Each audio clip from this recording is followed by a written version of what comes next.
하나님께서는 성경 본문을 통해 무엇을 말씀하시는 것일까? 성경 본문의 핵심으로 바로 들어갑니다. 타브의 바이블 코어. 11조는 한국 교회에서 오랫동안 말이 많은 이슈입니다. 11조에 대한 입장은 크게 세 가지 정도입니다. 첫째, 11조는 성경에 근거한 성도의 마땅한 도리이므로 찬성한다.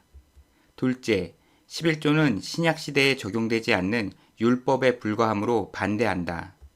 셋째, 모든 헌금은 자원하여 드리는 것이므로 11조는 각자 신앙에 따른 선택사항이다.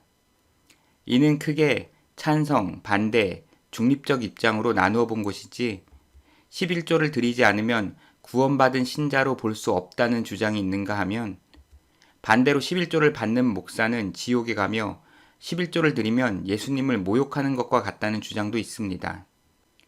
한국 교회 내에는 이렇게 극단적으로 대립한 입장이 공존합니다. 기존의 11조에 관한 좋은 설명들이 있습니다. 그리고 많은 분이 이미 11조에 대한 입장 정리를 하셨을 것입니다. 그래서 민감한 이 주제를 저까지 언급할 필요가 있을까 하고 생각했습니다. 그러나 한 구독자께서 11조의 성경적 근거를 물어보셨습니다. 그래서 그에 대한 답변을 드리고자 합니다. 모세가 가르쳐준 11조는 크게 세 부분입니다. 순서대로 확인하면 다음과 같습니다. 첫째, 레위기 27장 30절에서 33절입니다.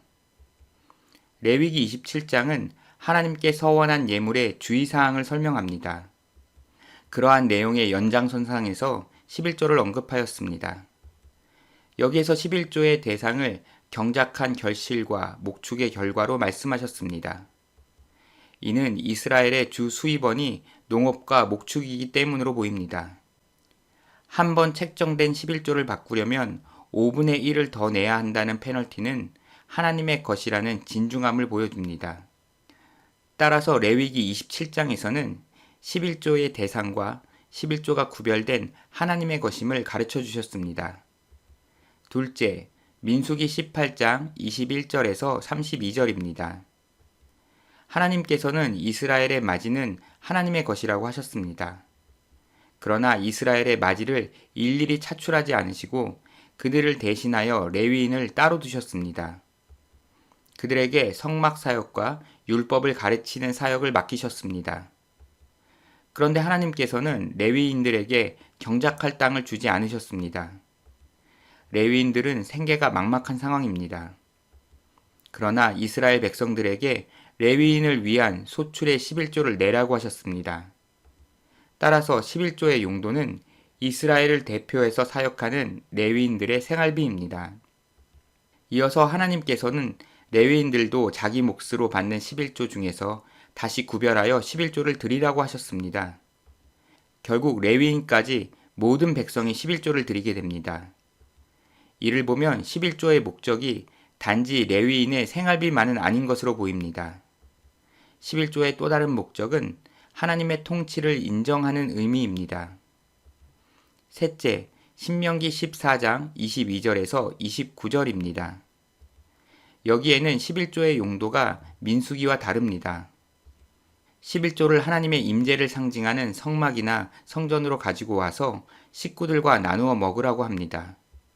그 이유는 가족들이 11조를 나누어 먹음으로써 하나님 경외를 배우기 위해서입니다. 그리고 거주지에 있는 레위인도 함께 챙기라고 하십니다. 이어서 3년마다 따로 저축하는 11조를 이야기합니다. 29절에 거류하는 객은 여행객이나 단순한 외국인이 아닙니다. 경작할 땅이 없어 지금 개념으로는 난민에 가깝습니다.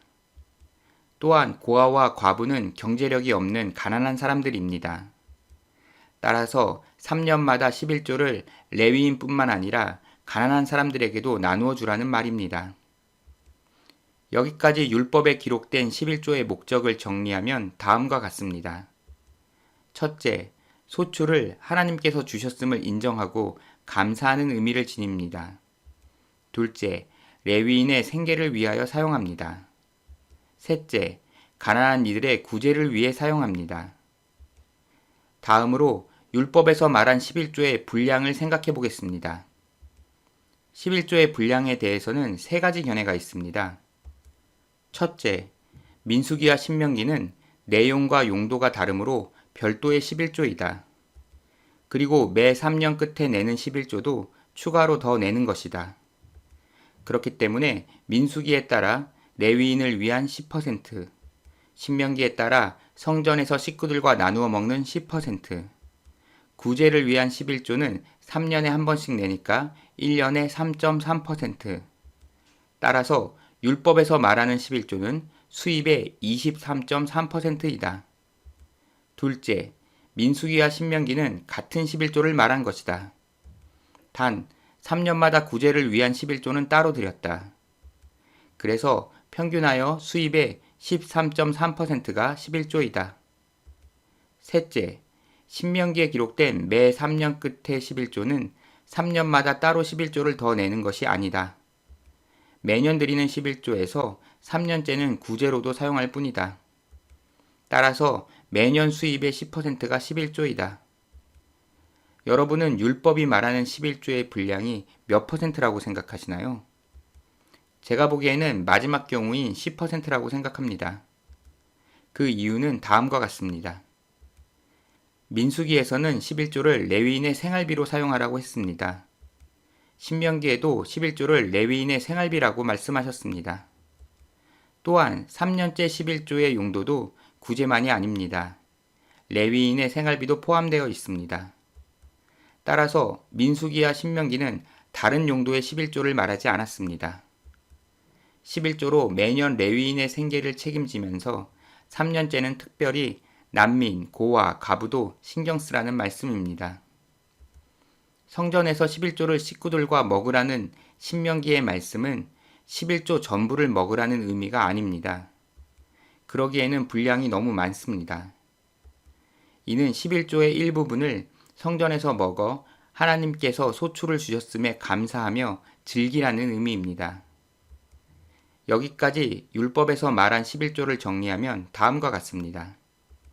매년 소득의 10%를 내어 성전에서 하나님께 감사하는 마음으로 가족들과 즐겁게 먹으라.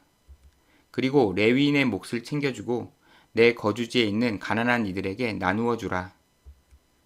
오늘은 모세의 율법에 기록된 11조에 대해 알아보았습니다. 그렇다면 현 시대를 사는 우리는 이러한 내용을 어떻게 적용해야 할까요? 그 내용은 다음 영상에서 말씀드리겠습니다. 지금까지 타브의 바이블 코어였습니다. 시청해주셔서 감사합니다.